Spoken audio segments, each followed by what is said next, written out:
Que Dieu vous bénisse, chers téléspectateurs et auditeurs du Togo et du monde entier. Vivre sur la terre sans discernement des œuvres, du programme et des actions de Dieu dans le temps peut nous exposer à des surprises désagréables. C'est pour cela que Dieu prédispose toujours des élus à qui il révèle ses mystères pour éclairer et avertir le monde. Noé fut loin de s'envoyer. Pour son temps, Daniel et beaucoup d'autres prophètes furent commissionnés par Dieu pour révéler aux nations son message de l'heure et ce qu'elles devraient faire pour échapper à sa colère. Dans 1 Chronique 12, verset 32, il nous est parlé des fils d'Isaac ayant l'intelligence des temps pour savoir ce que devait faire Israël. Jusqu'à nos jours, Dieu continue de parler par ses prophètes. Il est vrai que beaucoup resteront endurcis, mais Dieu désire aujourd'hui des gens intelligents qui puissent comprendre les temps et les événements pour sauver leurs âmes. Quand même le salut est déjà acquis sur la croix par notre Seigneur Jésus-Christ, chaque individu, chaque nation a devoir de choix pour s'en approprier. Le message que vous allez entendre dans un instant est un message prophétique pour le réveil de l'Afrique et du monde entier, afin de préparer l'Église au prochain retour du Christ. Comme écrit dans Apocalypse 14, versets 6 à 7, « Je vis un autre ange qui volait au milieu du ciel. Il avait un évangile éternel pour l'annoncer aux habitants de la terre et à toute nation, à toute tribu, à toute langue et à tout peuple. Il disait d'une voix forte, « Craignez Dieu et donnez-lui gloire, car l'heure de son jugement est venue. Et adorez celui qui a fait le ciel, la terre, la mer et les sources d'eau. » Suivez attentivement. 2008 est l'année d'un nouveau départ pour le réveil de l'Afrique et du monde. La question que nous pouvons nous poser, c'est de savoir pourquoi Dieu choisit-il l'Afrique pour réveiller le monde? Et pourquoi le Togo pour déclencher le réveil? Cette question doit nous amener à comprendre d'abord ce qu'est l'Afrique et ce que le Togo représente. Et ensuite, nous verrons pourquoi 2008 comme année de départ du réveil de l'Afrique. Et nous allons donc voir la réponse à notre question, pourquoi l'Afrique, avec ce livre que j'ai fait paraître il y a bien d'années, c'est l'heure de se réveiller. Et vous allez comprendre tout à l'heure ce qu'est l'Afrique et le message que Dieu a caché dans la carte de l'Afrique. L'Afrique représente un crâne humain. Les pays qui se retrouvent dans la zone du cerveau ont connu de grandes civilisations, à l'exemple du royaume d'Égypte, d'Aksum et de Kush, parce que le cerveau est un organe pensant, source de l'intelligence de l'homme. La peau blanche des habitants de l'Afrique du Nord s'explique par la couleur blanchâtre du cerveau. La carte de l'Afrique est un témoignage des écrits de la Genèse dans la Bible. Dans les Saintes Écritures, il est dit que le serpent a séduit Ève. En d'autres termes, le serpent a injecté la désobéissance dans la pensée de la femme. Nous voyons clairement ce serpent, la gueule ouverte, représentée par la mer Rouge. Il a trouvé une faille dans la pensée de la maman africaine et y a pénétré. Dès lors, le cerveau devient aussi une source de vaines idées. Voilà pourquoi la zone du cerveau de l'Afrique est en majorité désertique. L'apparence rouge de cette mer est significative du dragon rouge mentionné dans Apocalypse 12, verset 3, et ce dragon rouge qui n'est autre que le serpent ancien dont on nous a parlé dans le livre de Genèse. Nous pouvons maintenant descendre au niveau de l'oreille de l'Afrique. Les scientifiques ont découvert que le cervelet est l'organe qui reçoit les messages spirituels ou le domaine de l'intuition. Les pays de l'Afrique de l'Ouest, situés dans la zone du cervelet et plus précisément là où nous retrouvons l'oreille, ont un plus grand impact avec la spiritualité, à savoir l'animisme, l'islam et surtout le christianisme. Le Togo représente le trou de l'oreille africaine, d'où son rôle stratégique au sein du continent. Mais plus loin, nous allons revenir sur le Togo. Maintenant, évoluons au niveau de l'œil de l'Afrique. Le lac Victoria est situé exactement à la place de l'œil dans la tête africaine. Ce devrait être à cet endroit précis qu'avait existé le jardin d'Éden. Car il est dit que dans le jardin, les yeux d'Adam et d'Ève s'ouvrirent après avoir mangé le fruit défendu. Nous trouvons cela dans Genèse 3, verset 7. Il est possible que l'Afrique soit l'Éden en question et que le jardin ait effectivement existé à la place du lac Victoria. Dieu a permis la présence du lac sans doute pour empêcher les hommes d'y revivre, car leur ascendant Adam et Ève y avaient été chassés après leur désobéissance, selon Genèse 3, verset 23. Beaucoup de personnes prétendent que le jardin d'Éden avait existé au Moyen-Orient, parce qu'il est dit dans la Bible, dans Genèse 2, 14, que l'un des bras de ce fleuve, qui coule bien entendu dans le jardin, est l'Euphrate. Et nous savons que l'Euphrate coule dans la région de la Syrie. Toutefois, la Bible ne dit pas que le jardin d'Éden avait existé près de la Syrie, mais plutôt que l'un des bras du fleuve coule dans cette région. La seule précision est que le jardin se situait à l'Orient, tout comme le lac Victoria situé à l'Orient de l'Afrique. Et pour preuve scientifique, nous avons un livre intitulé ou titré « Les premiers hommes » publié par les éditions Time Life International à Néderlande, à la page 115, qui précise que l'un des premiers ancêtres de l'homme, Erectus, Homo erectus, avait quitté la région exacte du lac Victoria avant de s'éparpiller dans le monde. Et beaucoup d'autres scientifiques, beaucoup d'autres chercheurs ont retrouvé plus de vestiges ou de crânes humains ou de fossiles autour du lac Victoria et un peu plus loin dans son voisinage, tel l'Éthiopie, le Tchad, etc. De plus, la Bible dit un fleuve sortait d'Éden pour arroser le jardin. Et de là, il se divisait en 4 bras. Dans Genèse 2, verset 10. Nous pouvons supposer que le jardin arrosé par le fleuve a été finalement inondé par manque de culture, donnant place à un lac. Ce fleuve, que je pense être le Nil, continue son cours et se départage en plusieurs bras, sans doute 4 au temps d'Adam. D'où le Nil bleu qui coule en Éthiopie, parce qu'on nous a parlé donc du second fleuve qui est Gihon, et qui entoure tout le pays de Couche, dans Genèse 2, verset 13. Alors, nous supposons que les autres bras de ce fleuve, on peut les retrouver au niveau de l'embouchure du Nil, au moins en 3 bras, qui devraient être l'Euphrate et l'Hiddekel, qui devraient continuer s'il n'y avait pas la séparation des continents. Et même, la Bible parle de la séparation des continents.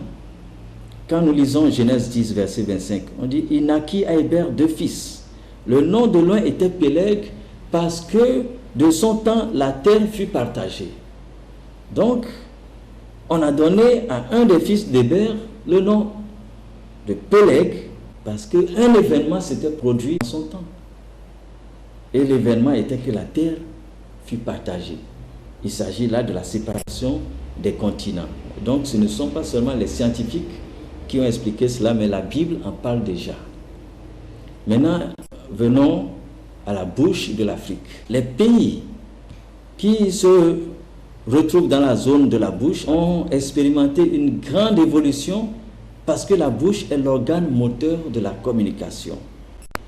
Et cette dernière est un facteur de développement. Et nous avons une référence en Afrique du Sud qui est M. Nelson Mandela. Il ne fait que jouer son rôle par rapport à la place qu'il occupe ou la place qu'occupe son pays qui est l'Afrique du Sud, qui est la bouche. Et donc Nelson Mandela est aujourd'hui l'un des grands médiateurs africains et le plus écouté, le plus respecté. Tout simplement parce qu'il vient de cette partie de l'Afrique qui représente la bouche. Et nous savons qu'il y a des dents blanches aussi dans la bouche, ce qui peut expliquer la présence des Blancs en Afrique du Sud. Nous devons comprendre que l'Afrique est ce continent qui est la mère de toute l'humanité. Et donc, toutes les races devraient pouvoir se retrouver en Afrique. Les Noirs que nous sommes ne devrions pas accuser ou penser que d'autres races n'avaient pas leur place sur notre continent. Parce que c'est le continent où toute l'humanité a pris naissance. Maintenant, nous allons évoluer vers la fontanelle. Et la remarque pertinente, c'est que Israël occupe une position exceptionnelle au point culminant du crâne africain, la place de la fontanelle. Et vous allez remarquer que chez les enfants, à cet endroit précis, il y a un mouvement. On pourrait dire que c'est la respiration qui se fait sentir. Mais Dieu a créé ce phénomène uniquement pour nous dire qu'il y a quelque chose qui se passe à cet endroit précis, que c'est l'endroit où il a placé son peuple élu. Et donc, c'est la place exacte là qu'occupe Israël sur la tête africaine. Et la terre de Canaan où se trouve Israël fait partie en réalité de l'Afrique. Canaan est le deuxième fils de Cham qui a été maudit par son grand-père Noé dans Genèse 9, verset 25. Et puisque ce sont les descendants de Cham qui ont peuplé l'Afrique, y compris Canaan, il est anormal de considérer cette portion de terre hors de l'Afrique en l'attribuant au Moyen-Orient, alors qu'elle est collée pratiquement à l'Égypte. Donc, je dis que la terre de Canaan, où est Israël, fait partie de l'Afrique. Et dans la Bible, nous savons que Dieu souvent parlait d'Israël, d'Égypte, mais quand on prend le continent, le contexte continent, en réalité, Israël ne doit pas être détaché de l'Afrique. Maintenant, nous allons voir ce que regarde l'Afrique. Quand nous faisons attention à l'image qui est même affichée, vous voyez que l'Afrique a son regard tourné vers Madagascar. Alors, que représente Madagascar? Lorsque nous renversons la carte de Madagascar, nous pouvons constater la forme d'un sexe masculin.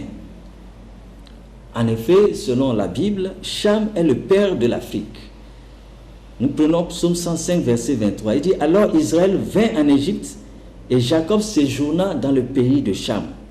Donc si l'Égypte est appelée pays de Cham, c'est dire tout simplement que Dieu considère l'Afrique comme le pays de Cham. Maintenant, la Bible dit que Cham vit la nudité de son père pendant qu'il était ivre, dans Genèse 9, 22. Et nous déduisons alors que l'Afrique représente aussi la tête de Cham, regardant la nudité de son père Noé, laquelle nudité est symbolisée par Madagascar. Il suffit de faire attention avec l'image qui est affichée et vous remarquez que Madagascar représente effectivement la forme du sexe masculin. Alors, ce que nous devons comprendre, c'est que c'est toute l'historique de la création ou de la Genèse que Dieu a dessiné dans la carte de l'Afrique. Et si Dieu donne à notre continent la forme d'une tête humaine, c'est dire ou prouver que l'Afrique est réellement le berceau de l'humanité. Et autrement dit, l'Afrique est la tête des autres continents. Et la leçon qu'on doit tirer de ce mystère, c'est qu'il y a un créateur. Parce que s'il n'y avait pas un créateur qui a pu donner cette forme aussi ingénieuse à l'Afrique, à savoir un front, un nez, une lèvre supérieure, une lèvre inférieure, un menton, et même l'œil qui est délimité à sa place. Le front, le nez, lèvre supérieure, lèvre inférieure, menton et l'œil qui est aussi à sa place. Alors, c'est la preuve qu'il y a un créateur. Et ceci donc, je suis convaincu, renverse la thèse des évolutionnistes qui pensent que la Terre est le produit du hasard ou d'un Big Bang. Parce que nous savons que ce ne sont pas les Américains ni les Européens qui ont pris des tracteurs et des machines pour découper l'Afrique. Le hasard ne pouvant pas donner cette forme, je suis convaincu qu'il y a un créateur et Dieu, par cette découverte, interpelle le monde entier à se tourner vers lui et à croire qu'il existe. Parce que sa marque est dans la création. La création même nous parle et nous dit qu'il y a un créateur. Maintenant, une autre interrogation, l'autre interrogation, c'est que les scientifiques disent que l'homme aurait des millions d'années d'ancienneté. Alors que la Bible nous parle de 6000 ans d'Adam jusqu'à nous. Alors, qui dit la vérité? L'on est peut-être porté à donner plutôt raison à la science.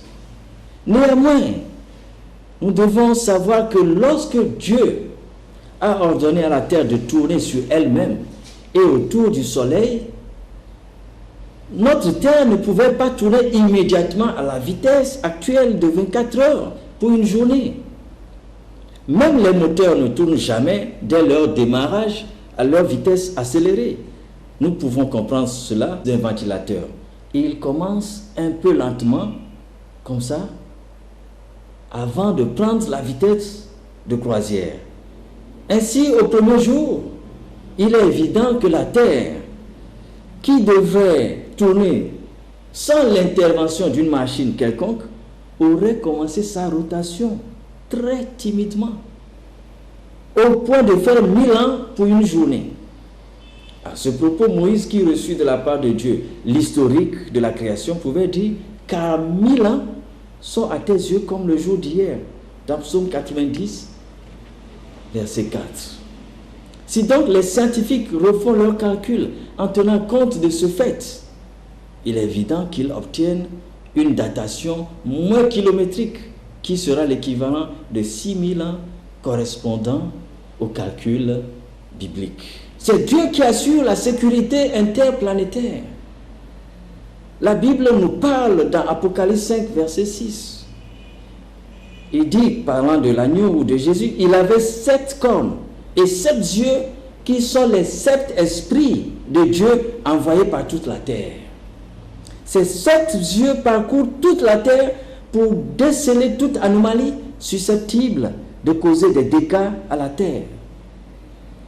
Beaucoup d'étoiles mortes ou d'ovnis auront été déviées de cette même manière, et le plus souvent vers la mer. Comment ignorer ce Dieu qui nous donne tout pour adorer des objets sans vie? C'est ce qui irrite le plus Dieu.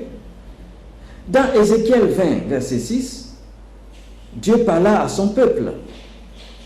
Le verset dit, je leur dis, rejetez chacun les abominations qui attirent vos regards et ne vous souillez pas par les idoles de l'Égypte. Je suis l'Éternel, votre Dieu. Ce que nous, Africains, nous appelons tradition, ne sont que des rituels dégradants, pour la plupart. Au lieu d'appliquer cela de manière aveugle, nous devrions plutôt procéder à leur analyse, retenir ce qui est bien et renoncer à ce qui est mauvais, et surtout qui nous recule. Exemple, les sacrifices humains perpétrés pour récupérer 3 à 7 têtes devant accompagner le roi défunt dans son cercueil devaient être bannis de façon conventionnelle, autant que d'autres cérémonies impliquant des sacrifices humains. Des marabouts et des féticheurs ont accusé injustement des innocents en lieu et place des vrais fautifs sur la base de devinettes fantaisistes et présomptueuses, causant ainsi de grands torts, voire des sentences de mort à leurs victimes. N'étant plus à l'âge préhistorique, avec le progrès scientifique et le développement de l'intelligence, l'Africain ne doit plus demeurer au stade d'insensé. Aujourd'hui, le poste téléviseur est pour l'humanité un sujet d'admiration. Mais si on voit un homme se prosterner devant son poste téléviseur, qu'il est son Dieu, beaucoup se moqueraient de lui. Combien paraisserons-nous plus abrutis et plus ridicules devant un amas d'argile ou un bout de bois? Voyons ce que nous dit Ésaïe 40 et le verset 18. C'est Dieu qui nous parle. Il dit: à qui voulez-vous comparer Dieu? Et quelle image ferez-vous son égal? Il faut qu'on réponde. Le Tout-Puissant, à qui on veut le comparer? À ces argiles que nous fabriquons, à ces bouts de bois? Et dans Ésaïe 44, Dieu nous parle encore. À partir du verset 9, il dit: ceux qui fabriquent des idoles ne sont tous que vanité. Et leurs plus belles œuvres ne servent à rien. Elles le témoignent elles-mêmes, c'est-à-dire ces œuvres. Et Dieu dit: elles n'ont ni la vue, ni l'intelligence, afin qu'ils soient dans la confusion. Vous voyez? Moi je dis que même le petit poussin qui court a plus de valeur que l'argile et le bout de bois qui ne peut même pas sentir ni marcher. Les idoles et des fétiches n'ont fait qu'attirer la malédiction sur notre continent. Ce n'était que des alliances avec des démons. L'Afrique a trop souffert.